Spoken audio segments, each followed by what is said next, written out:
I'm Wolf Blitzer. You're in the Situation Room. This is CNN Breaking News. But we begin with the breaking news from North Korea, where the state-run news agency is reporting that an uncle of the leader Kim Jong-un has been executed only days after he was removed from his military post. Let's go straight to our Pentagon correspondent, Barbara Starr. She's working the story for us. Barbara, until the last few days, this uncle, Chung Sun-tek, he was considered to be arguably, after Kim Jong-un, the most powerful person in North Korea. What's going on? Wolf, that is the question for the United States at this hour. What is happening inside that regime? The uncle, according to the North Korean news agency, has now been executed. He was purged, stripped of all his posts just a few days ago.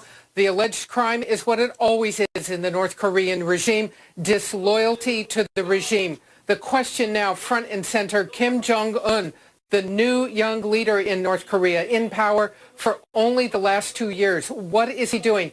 This man that he has executed was a family member, married into the family, was a close confidant of his father's when he was in power, now apparently executed. The concern for the United States is that basically the decision-making inside North Korea right now, unstable and uncertain. Not only has this man been removed from power, the question for the United States, why are they continuing to hold Kenneth Bae, the American now held for so many months inside North Korea? What are they up to with their missile program? They've just finished construction on new portions of a missile launch site. What are they up to with the nuclear program?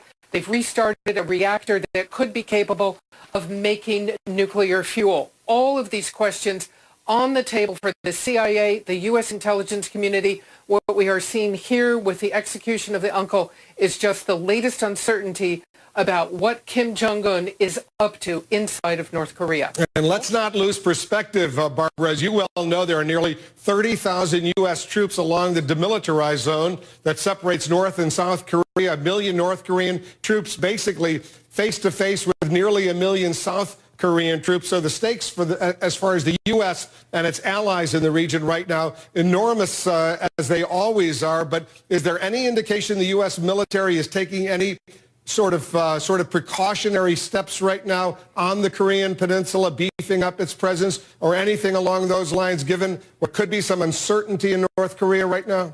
Well, I have to tell you, Wolf, for the last several days, as they've seen some of this instability unfold, they certainly are keeping an eye on it. U.S. troops, South Korean troops, always at a high state of alert. You know, the continuing concern is the status of their forces, whether they're going to make any moves.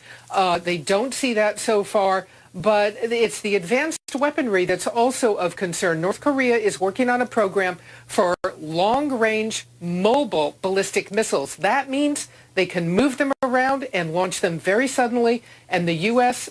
satellites might not be able to see them in time. This is one of the biggest concerns for the Pentagon right now, Wolf. All right, Barbara, stand by. Jim Sciutto, our national security correspondent, is here as well. Jim, the Chinese, I take it, and you spent a lot of time in Beijing, they are very nervous right now. They had a very close relationship with this uncle Chung Sun-tek, and they're worried about what's going on in North Korea with this young new leader, Kim Jong-un. No question, and that's a change we've seen over the past year. China's assessment of North Korea, even with their nuclear program. For years now, the U.S. has been trying to get China on the same page, in effect, get them as worried as we are about North Korea's nuclear program. That has changed and evolved in that direction over time. So to see this kind of instability here will certainly worry China as well. And I think get them more aligned, in effect, with America's more worried view of the situation in North Korea. Remember, he's very close to Kim Jong-un. This speaks to instability inside the senior leadership. A short time ago, you had the third most powerful man in the country deposed.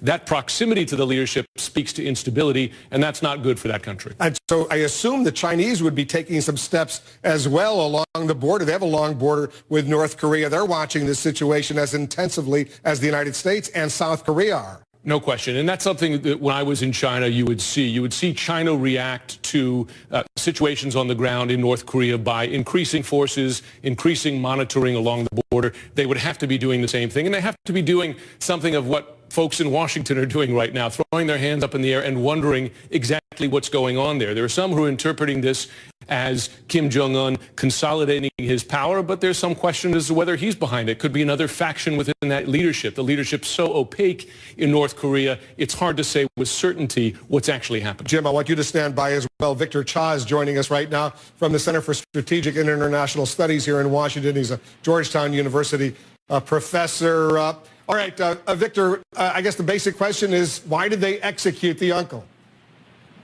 Well, I think, first of all, he was considered to be a very big threat, and for that reason, he was executed. I mean, we've seen executions before in North Korea. We just haven't seen the sort of theater and dramatics that have been associated with it. What we're seeing, Wolf, this time, we haven't seen in North Korea since the early 1950s when Kim Il-sung was consolidating his power.